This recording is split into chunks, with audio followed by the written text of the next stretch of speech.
Noël arrive et vous voulez acheter ou offrir une console plus originale qu'une PS5 ? J'ai ce qu'il vous faut sous le manteau.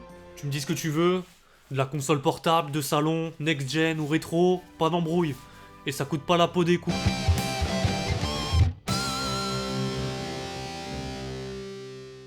C'est la PS3 qui ouvre le bal. Je l'adore cette console.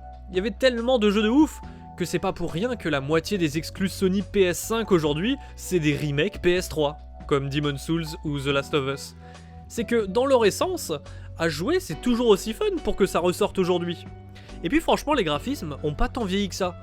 Elle lit les Blu-ray, contrairement à la 360, elle faisait déjà de la Full HD, et ça se branche simplement en HDMI, donc pas besoin d'adaptateur comme les PlayStation précédentes. Et en plus, elle est justement rétro-compatible avec les PlayStation précédentes. Les disques PS1 fonctionnent, les disques PS2... pas trop, faut faire des bidouilles sur sa console ou acheter le tout premier modèle de PS3 60Go rétro-compatible PS2.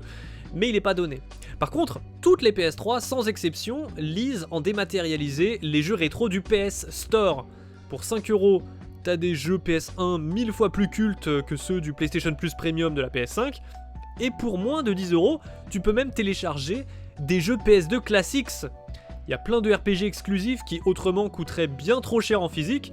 Et pour tous les classiques de la PS2 comme God of War, Ratchet & Clank, Metal Gear Solid et j'en passe, vous avez les compilations HD sur la PS3 aussi, qui sont formidables et qui n'ont aucun équivalent sur les PlayStation modernes. La première PS3 est assez encombrante je trouve, moins que la 5 comme toujours, mais quand même. Donc je vous conseillerais la PS3 Ultra Slim, sortie en fin de vie. Le clapet pour les CD coulisse sur le côté, donc c'est rigolo. T'en trouves pour une cinquantaine d'euros, mais je vous conseille de chercher sur Le Bon Coin, Vinted ou eBay des lots à max 100€, avec une console 500Go, un lot de jeux et plusieurs manettes, c'est important.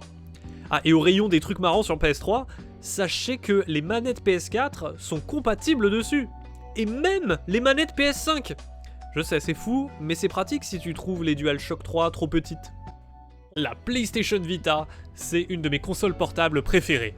Tu peux facilement trouver des lots à 100€ avec une carte mémoire et des jeux, et son catalogue, il est monstrueux. Entre les jeux exclusifs AAA bluffants pour une portable pré-Switch, les jeux de niche japonais, les jeux indés, la rétrocompatibilité PSP, les classiques PS1, les compilations PS2, et oui c'était pas sorti que sur PS3, ben t'as de quoi te divertir pour tous les futurs déplacements de ta vie. Parce que ouais, elle est bien plus pratique à transporter qu'une Switch. Et bien ergonomique grâce à sa taille. Et si t'as déjà une PS4, mais alors c'est la cerise sur le pompon. Une grande quantité de jeux que t'as récupérés sur ton compte en démat sont cross-buy PlayStation Vita, comme les jeux du mois PS Plus. Donc même sans la craquer, t'as de quoi t'occuper. D'autant que tu peux également connecter ta Vita à ta PS4 pour jouer en Remote Play. Donc oui, FF7 Remake sur Vita, c'est possible. La Xbox 360 modèle E. C'est la toute dernière version de la Xbox 360. Le design change un peu. L'avantage, c'est qu'elle a été produite qu'à partir de 2013. Donc tu la trouveras encore en bon état d'occasion sur Vinted, eBay ou Le Bon Coin. Pareil pour les manettes, contrairement aux machines qui datent de 2005.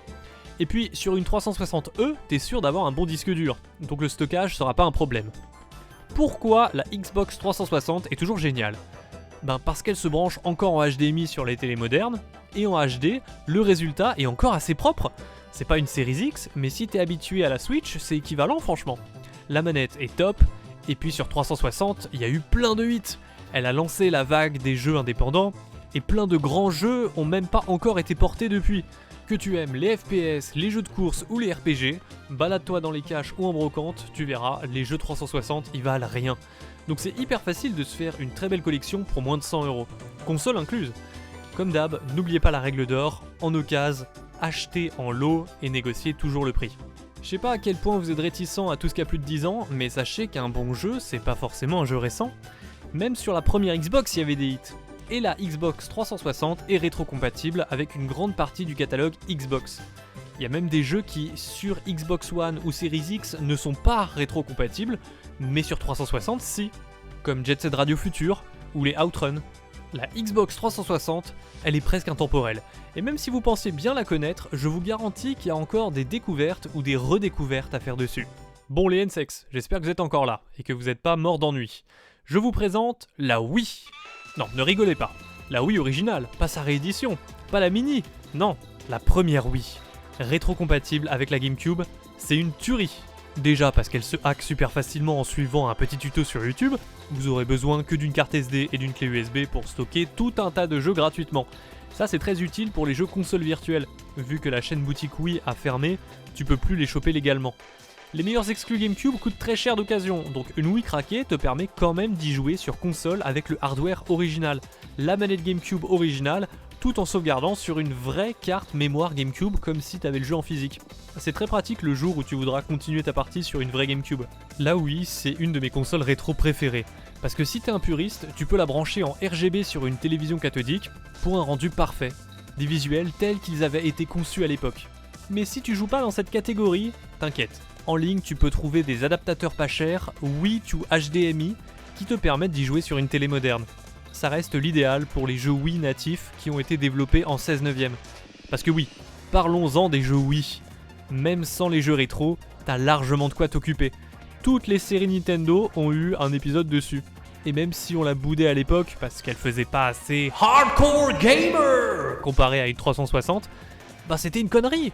D'accord, il y avait plein de jeux de mort familiaux, mais quand tu cherches des listes de jeux intéressants sur internet, t'en trouves la masse, et même venant d'éditeurs tiers. Tout comme la 360, elle est pas très recherchée aujourd'hui, et comme elle s'est super bien vendue, les jeux et la console sont super abordables d'occasion. La Nintendo DS Lite. Attention, pas la DS Tank, ni la DSi, non la DS Lite, rétrocompatible Game Boy Advance. Cette petite console à 40 balles t'ouvre un catalogue de jeux tellement énorme que ça va te donner envie de collectionner plein de cartouches, vu comment on en trouve partout dans les caches. Ou alors vous achetez des linkers, bande de pirates. Elle a tellement de charme cette console, les écrans rendent encore trop bien aujourd'hui, contrairement au Game Boy et à la DS Tank, c'est super bien rétro-éclairé, et puis cette magie de la 2D pixel perfect. Si tu cherches à te faire une virée rétro, je te la conseille en priorité, parce qu'avec la prise en charge des cartouches GBA en plus, les portages Super Nintendo deviennent dispo. De même que tous les jeux exclusifs de cette époque qui n'ont jamais connu de portage sur une console Nintendo par la suite. La DS Lite, les gamers y pensent pas forcément parce que c'est pas assez vieux pour être culte, mais c'est très dur de battre ce rapport qualité-prix aujourd'hui. Un tour chez Microsoft avec sa Xbox Series S. Habituellement, je vous aurais pas conseillé une console sans lecteur CD. Mais alors, vu tout ce qu'elle fait pour son prix, ça va être dur de fermer les yeux. Depuis 6 mois, il y a tout le temps des promos à 220 balles avec en plus des bons d'achat de 30 €. Donc en 2023, pour 200 balles, t'as une console moderne qui lit les jeux next-gen, qui est rétrocompatible avec les jeux Xbox, Xbox 360 et Xbox One en démat, qui donne accès au Game Pass, qui soit dit en passant est le meilleur deal gaming aujourd'hui avec l'astuce à 1 €. Et puis même sans devoir la hacker, tu peux installer RetroArch pour lancer des émulateurs comme la Dreamcast, la PS2, la GameCube, et bien sûr tous les trucs en dessous. La Series S, c'est un monstre d'émulation qui fait tourner les jeux les plus récents. Regarde tout ce qu'on peut faire. Et cette année, il y a des bêtes de jeux Xbox à venir, donc si t'es fan de jeux vidéo, ça vaut le coup de s'intéresser à ce catalogue si t'es un joueur français moyen qui par habitude n'a acheté que des PlayStation. Si vous l'avez pas déjà, une des toutes meilleures consoles du monde, c'est la PlayStation 2 Slim, la console la plus vendue de tous les temps, et donc la plus grosse longévité. On a eu des jeux entre 2000 et 2013, plein de titres exclusifs ont continué de sortir même après le lancement de la PlayStation 3. Ce qui fait qu'elle est fascinante cette ludothèque, je trouve.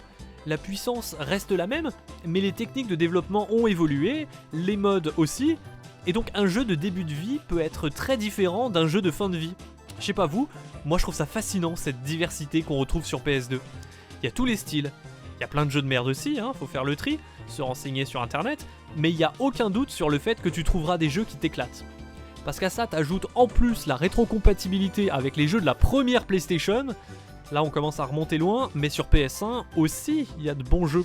Et en physique t'as le choix, t'es pas limité à la maigre offre PlayStation Plus Premium comme sur les consoles actuelles. Comme sur Wii, il y a des PS2 to HDMI pour jouer sur une télé moderne, et comme sur Wii, tu vas trouver des jeux d'occasion à tous les coins de rue pour une bouchée de pain. Même dans les Emmaüs, tu peux trouver des disques de démo à 1 €. Ça permet déjà de tester plein de genres de jeux facilement, pour aiguiller tes recherches pour la suite. Niveau modèle, comme je vous le disais, je vous recommanderais plus la PS2 Slim, parce qu'elle est toute fine, elle prend pas de place, et ça c'est vraiment pratique quand tu commences à accumuler les consoles. La PS2 Fat, elle a du charme, mais je la trouve vraiment fat. Enfin, à côté d'une PS5, tout est relatif. Autre chose, si vous êtes fan d'import et que vous aimez choper des jeux américains ou japonais qui sont jamais sortis chez nous, les consoles rétro-compatibles, comme la Xbox 360, la PS2 ou la Wii, c'est la meilleure façon de couvrir le plus de consoles. Imaginez, vous partez faire un voyage au Japon. Là-bas, aussi une Wii ou une PS2 en loose, ça vaut rien. Mais grâce à elle, tu peux ensuite te choper des jeux Jap sur PS2, PS1, Wii, GameCube. Et tout ce qui est arcade, t'as pas besoin de parler la langue. Gardez ça en tête, c'est souvent plus simple et moins cher de direct s'acheter une PS2 Slim Jap que de faire des bidouilles sur ta console européenne pour la dézoner. Pour le prix d'une next-gen, vous avez même de quoi vous prendre les 3 consoles plus des dizaines de jeux. Et quand bien même un jour vous voudriez vous en séparer, vous ferez peut-être même de la plus-value en les revendant, parce que clairement leurs cotes pourront pas baisser plus que là où elles sont actuellement. Alors qu'une next-gen et des jeux neufs, ça va faire que baisser dans les prochaines années. J'espère que ça vous a intéressé. Moi c'est une vidéo que j'ai trouvé marrante à faire. Si ça vous dit, je pourrais en faire d'autres comme ça. J'ai encore plein de chouettes consoles à vous présenter. En attendant, si vous voulez 3 raisons d'acheter une Xbox One X plutôt qu'une PlayStation 5, cliquez ici.